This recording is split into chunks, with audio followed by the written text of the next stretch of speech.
ಆತ್ಮೀಯ ಬಂಧುಗಳೇ, ಶ್ರೀರಾಮಚರಿತಮಾನಸ ಅಯೋಧ್ಯಾಕಾಂಡ, ಇದರಿಂದ ಚೌಪಾಯಿಗಳು ಮತ್ತು ದೋಹೆಯನ್ನು ತಿಳ್ಕೊಳ್ಳೋಣ.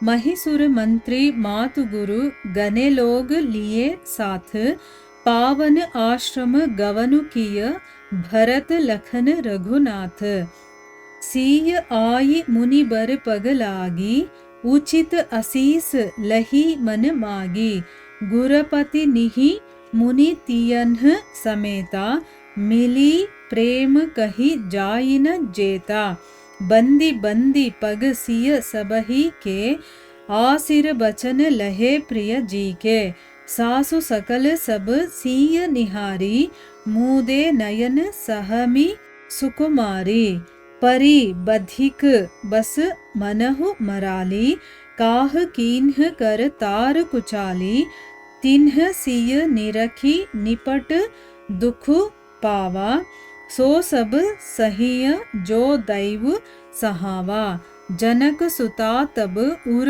धरी धीरा नील नलिन लोयन भरी नीरा मिली सकल सासुन्ह सिय जाई तेहि ಅವಸರ ಕರುಣಾ ಮಹಿ ಛಾಯಿ. ಇವು ಚೌಪಾಯಿಗಳು ಮತ್ತು ದೋಹೆ. ಈಗ ಇದರ ಅರ್ಥವನ್ನು ತಿಳ್ಕೊಳ್ಳೋದಕ್ಕೆ ನಾವು ಪ್ರಯತ್ನ ಮಾಡೋಣ. ಇಲ್ಲಿ ತುಳಸಿದಾಸರು ಹೇಳ್ತಾರೆ, ಅಯೋಧ್ಯಾವಾಸಿಗಳೆಲ್ಲ ವಸಿಷ್ಠ ಮುನಿಗಳ ಆಜ್ಞೆಯಂತೆ ಎಲ್ಲಿ ನೀರಿನ ಸೌಕರ್ಯ ಇದೆಯೋ, ಎಲ್ಲಿ ಅವರಿಗೆ ಇರೋದಕ್ಕೆ ತಂಗೋದಕ್ಕೆ ಜಾಗ ಚೆನ್ನಾಗಿದೆಯೋ ಅಲ್ಲಿ ಅವರನ್ನು ತಂಗೋದಕ್ಕೆ ಹೇಳ್ತಾರೆ. ಮತ್ತು ಬ್ರಾಹ್ಮಣರು, ಮಂತ್ರಿಗಳು, ತಾಯಂದರು, ಗುರುಗಳು ಇವರೆಲ್ಲರೂ ಕೂಡ, ಅಂದರೆ ಇಂಥ ಪ್ರಮುಖರನ್ನೆಲ್ಲ ಜೊತೆಯಲ್ಲಿ ಸೇರಿಸ್ಕೊಂಡು ಶ್ರೀರಾಮ ಲಕ್ಷ್ಮಣ ಭರತರು ಆಶ್ರಮವನ್ನು ಸೇರ್ತಾರೆ. ಈಗ ರಾಮ ಲಕ್ಷ್ಮಣ ಇದ್ದಂಥ ಆಶ್ರಮ ಇರುತ್ತಲ್ಲ, ಅಲ್ಲಿಗೆ ಇವರೆಲ್ಲ ಹೋಗ್ತಾರೆ. ಯಾರು ಮುಖ್ಯರಾಗಿರ್ತಾರೋ ಅಂಥವ್ರನ್ನ ಮಾತ್ರ ಕರ್ಕೊಂಡು ಹೋಗ್ತಾರೆ. ಬೇರೆಯವ್ರನ್ನೆಲ್ಲ ಅಲ್ಲೇ ತಂಗೋದಕ್ಕೆ ಹೇಳಿ ಇವರು ಮಾತ್ರ ಆಶ್ರಮಕ್ಕೆ ಹೋಗ್ತಾರೆ. ಸೀತಾ ಅಲ್ಲೇ ಇರ್ತಾಳಲ್ವ, ಇನ್ನೂ ಸೀತಾ ಇವರನ್ನೆಲ್ಲ ನೋಡಿಲ್ಲ. ಸೀತಾದೇವಿಯು ಮಹರ್ಷಿ ವಸಿಷ್ಠರ ಚರಣಗಳಿಗೆ ನಮಸ್ಕಾರವನ್ನು ಮಾಡ್ತಾಳೆ. ಈಗ ವಸಿಷ್ಠರು ಬಂದಾಗ ಸೀತಾದೇವಿ ಹೋಗಿ ಗುರುಗಳಿಗೆ ನಮಸ್ಕಾರ ಮಾಡ್ತಾಳೆ ಮತ್ತು ಅವರು ಆಕೆಯ ಮನೋರಥಗಳು ಈಡೇರಬೇಕು ಅಂತ ಆಶೀರ್ವಾದ ಮಾಡ್ತಾರೆ. ಆಮೇಲೆ ಮುನಿ ಪತ್ನಿಗಳ ಜೊತೆ ಇರುವಂಥ ಸಾಧ್ವಿ ಅರುಂಧತಿಯನ್ನು ನೋಡಿ ಆಶೀರ್ವಾದವನ್ನು ಪಡಿತಾಳೆ. ಅವರ ಪರಸ್ಪರ ಪ್ರೇಮಾನುರಾಗಗಳು ಅವರ್ಣನೀಯ. ಅಂದರೆ ಅವರಿಬ್ಬರಿಗೂ ತುಂಬ ಪ್ರೀತಿ ಇರತ್ತೆ. ಒಬ್ಬರನ್ನೊಬ್ಬರು ನೋಡಿದ್ರೆ ತುಂಬ ಸಂತೋಷ ಪಡ್ತಾರೆ. ಅಂದರೆ ಒಬ್ರಿಗೊಬ್ರು ಗೌರವ ಕೊಡೋದು, ಪ್ರೀತಿಸೋದು ಇದೆಲ್ಲ ಇರುತ್ತಲ್ಲ. ಸೊ ಅದಕ್ಕೆ ಅವರಿಗೆ ಒಬ್ಬರನ್ನೊಬ್ಬರು ನೋಡಿದಾಗ ತುಂಬ ಸಂತೋಷ ಆಗಿ ಅವರ ಒಂದು ಪ್ರೇಮಾನುರಾಗ ಇದೆಯಲ್ಲ, ಇದು ವರ್ಣನೆ ಮಾಡೋದಕ್ಕೆ ಅಸಾಧ್ಯ ಅಂತ ಹೇಳ್ತಾ ಇದ್ದಾರೆ.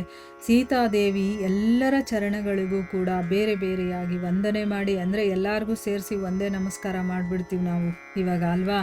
ಯಾಕಂದರೆ ನಮಗೆ ಒಬ್ಬೊಬ್ಬರನ್ನೂ ಕೂಡ ಬಗ್ಗಿ ನಮಸ್ಕಾರ ಮಾಡೋದು ಕಷ್ಟ. ಅದಕ್ಕೆ ಎಲ್ಲರಿಗೂ ಸೇರಿಸಿ ಒಂದೇ ಸರಿ ನಮಸ್ಕಾರ ಮಾಡಿಬಿಡ್ತೀವಿ. ಆದರೆ ಸೀತಾದೇವಿ ಹಾಗೆ ಮಾಡಲಿಲ್ಲ. ಪ್ರತಿಯೊಬ್ಬರ ಚರಣಗಳಿಗೂ ಹೋಗಿ ನಮಸ್ಕಾರ ಮಾಡ್ಕೊಳ್ತಾರೆ. ಅವರೆಲ್ಲರೂ ಕೂಡ ಆಶೀರ್ವಾದವನ್ನು ಕೊಡ್ತಾರೆ. ತಮ್ಮ ಎಲ್ಲ ಅತ್ತೆಯವರನ್ನು ನೋಡಿ ಅಳುಕಿ ಆಕೆ ಕಣ್ಣು ಮುಚ್ಕೊಳ್ತಾಳೆ. ಅಂತಂದರೆ ಭಯ ಆಗುತ್ತೆ, ಅವಳಿಗೆ ಬೇಜಾರಾಗುತ್ತೆ. ಏನು ಹೀಗಾಗ್ಬಿಟ್ಟಿದಾರಲ್ಲ ಅಂತಂದ್ಬಿಟ್ಟು ಅವರನ್ನು ಆ ಒಂದು ಸ್ಥಿತಿಯಲ್ಲಿ ಅವಳು ಯಾವತ್ತೂ ನೋಡಿರೋದಿಲ್ಲ. ಅದಕ್ಕೋಸ್ಕರ ಅವಳಿಗೆ ತುಂಬ ಬೇಜಾರಾಗುತ್ತೆ. ಅದಕ್ಕೆ ಇಲ್ಲಿ ತುಳಸಿದಾಸರು ಒಂದು ಉಪಮಾನವನ್ನು ಕೊಟ್ಟು ಹೇಳ್ತಾರೆ. ಅವಳಿಗೆ ಅವರೆಲ್ಲರೂ ಹೇಗೆ ಕಾಣಿಸಿದ್ರು ಅಂತಂದರೆ, ಕಟುಗನ ಕೈಗೆ ಸಿಕ್ಕಿರುವಂಥ ರಾಜಹಂಸಗಳ ಹಾಗೆ ಕಾಣಿಸ್ಕೊಳ್ತಾರೆ ಅಂತಂದ್ಬಿಟ್ಟು. ಅಂದರೆ ಅವರ ಸ್ಥಿತಿ ಹಾಗಿದೆ. ಅತ್ತೆಯಂದರ ಈ ದುಸ್ಥಿತಿಯನ್ನು ನೋಡಿ ಅವಳು ತುಂಬ ದುಃಖಿತಳಾಗಿ, ಅಯ್ಯೋ ವಿಧಾತ ಇವರಿಗೆ ಎಂತಹ ದುರ್ದಶೆಯನ್ನು ತಂದುಕೊಟ್ಟಿದ್ದಾನೆ, ಎಂಥ ಒಂದು ಪರಿಸ್ಥಿತಿಯನ್ನು ತಂದು ಒಡ್ಡಿದಾನಪ್ಪ ಅಂತ ಅಂದ್ಬಿಟ್ಟು ಅವಳು ಚಿಂತಿಸ್ತಾಳೆ. ಅವರು ಕೂಡ ಸೀತೆಯನ್ನು ನೋಡಿ ದುಃಖಿಸ್ತಾ ಹೇಳ್ತಾರೆ, ವಿಧಿಯನ್ನು ಅನುಭವಿಸದೆ ಬೇರೆ ದಾರಿನೇ ಇಲ್ಲ ಅಂತಂದ್ಬಿಟ್ಟು ಸಮಾಧಾನ ಹೇಳ್ತಾರೆ. ಅಂದರೆ ಆ ವಿಧಿ ನಮಗೆ ಏನು ಕೊಡುತ್ತೋ ಅದನ್ನು ನಾವು ಅನುಭವಿಸ್ಲೇಬೇಕು. ಅದನ್ನು ನಾವು ಬೇರೆಯವ್ರಿಗೆ ಕೊಡೋದಕ್ಕಾಗೋದಿಲ್ಲ, ನಾವು ಅನುಭವಿಸ್ದೇ ಇರೋದಕ್ಕಾಗಲ್ಲ. ಒಟ್ಟಿನಲ್ಲಿ ಎಲ್ಲರೂ ಕೂಡ ಆ ವಿಧಿ ನಮ್ಮ ಕೈಯಲ್ಲಿ ಏನು ಮಾಡಿಸ್ತಾನೋ ಅದನ್ನೆಲ್ಲ ಮಾಡಲೇಬೇಕು. ನಮಗೇನು ಕಷ್ಟ ಕೊಡ್ತಾನೋ ಅದನ್ನು ಅನುಭವಿಸ್ಲೇಬೇಕು ಅಂಥೇಳಿ, ನೀನು ಯಾಕಮ್ಮ ಯೋಚನೆ ಮಾಡ್ತೀಯಾ, ಏನೂ ಮಾಡೋದಕ್ಕಾಗೋದಿಲ್ಲ ಅಂತಂದ್ಬಿಟ್ಟು ಅವಳಿಗೆ ಸಮಾಧಾನವನ್ನು ಮಾಡ್ತಾರೆ. ಆಮೇಲೆ ಜಾನಕಿ ಧೈರ್ಯವನ್ನು ತಂದ್ಕೊಂಡು ಇವಾಗ ಅವ್ರು ಬಂದಿರೋರಿಗೆಲ್ಲ ನೋಡ್ಕೋಬೇಕಲ್ವಾ, ಹೀಗೆ ನಾನು ಹತ್ಕೊಂಡು ಕೂತ್ಕೊಂಡ್ರೆ ಸರಿ ಹೋಗಲ್ಲ ಅಂತಂದ್ಬಿಟ್ಟು ಧೈರ್ಯ ತಂದ್ಕೊಂಡು ತನ್ನ ನೀಲ ನಳಿನದಂತಹ ಕಣ್ಣುಗಳಲ್ಲಿ ನೀರನ್ನು ತುಂಬಿಕೊಂಡು ಎಲ್ಲ ಅತ್ತೆಯವರನ್ನು ಕೂಡ ಭೇಟಿಯಾಗ್ತಾಳೆ. ಆ ಸಮಯದಲ್ಲಿ ಭೂಮಿಯಲ್ಲಿ ಕರುಣೆಯೇ ಕವಿದ ಹಾಗಾಯಿತು. ಅಂದರೆ ಎಲ್ಲ ಕಡೆನೂ ಕರುಣೆನೇ ತುಂಬಿದೆಯೇನೋ ಅನ್ನೋ ರೀತಿ ಅವ್ರಿಗಾಗತ್ತೆ. ಯಾಕಂದರೆ ಒಬ್ರಿಗೊಬ್ಬರು ಸಾಂತ್ವನ ಹೇಳ್ಕೊಳ್ತಾ ಇದ್ದಾರೆ, ಒಬ್ರಿಗೊಬ್ಬರು ಸಮಾಧಾನ ಮಾಡ್ತಾ ಇದ್ದಾರೆ. ಇಲ್ಲಿ ದುಃಖದಿಂದ ತುಂಬಿದರೆ ಎಲ್ಲರ ಮನಸ್ಸು ಕೂಡ ಕರಗೋಗ್ತಾ ಇದೆ. ಇಂಥ ಒಂದು ರಾಜ ಮನೆತನದಲ್ಲಿರುವಂಥವ್ರ ಸ್ಥಿತಿ ಹೀಗಾಗಿದೆಯಲ್ಲ ಅಂತಂದ್ಬಿಟ್ಟು ಒಬ್ರಿಗೊಬ್ರು ಬೇಜಾರು ಮಾಡ್ಕೊಳ್ತಾ ಇದ್ದಾರೆ. ಇಲ್ಲಿ ಯಾರು ಕಾರಣ ಅಂತಲೇ ಗೊತ್ತಿಲ್ಲ. ಕೈಕೆ ಕಾರಣ ಅಂತ ಹೇಳೋಕ್ಕೋದ್ರೆ ಕೈಕೆ ರಾಮನನ್ನ ತುಂಬ ಪ್ರೀತಿಸ್ತಾ ಇರ್ತಾಳೆ. ಒಬ್ಬರನ್ನೊಬ್ಬರು ತನ್ನ ಮಗು ಇದು ಸಪ್ರೇಟಾಗಿ ಇದನ್ನು ಚೆನ್ನಾಗಿ ನೋಡ್ಕೋಬೇಕು ಅನ್ನೋ ರೀತಿ ಇಲ್ಲ, 4 ಮಕ್ಕಳನ್ನು ಕೂಡ ತಮ್ಮದೇ ಮಕ್ಕಳು ಅನ್ನೋ ರೀತಿ ಪ್ರತಿಯೊಬ್ಬ ರಾಣಿ ಕೂಡ ನೋಡ್ಕೊಳ್ತಾ ಇರ್ತಾರೆ. ಆದರೆ ವಿಧಿ ಇವ್ರ ಕೈಯಲ್ಲಿ ಎಂಥ ಆಟ ಆಡಿಸಿದೆ ಅಂದರೆ ಈಗ ಎಲ್ಲರೂ ಕೂಡ ದುಃಖಿತರಾಗಿದ್ದಾರೆ.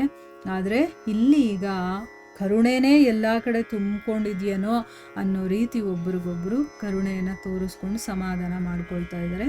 ಇಲ್ಲಿಗೆ ನಾವು ನಿಲ್ಲಿಸೋಣ. ಹರೇ ಕೃಷ್ಣ.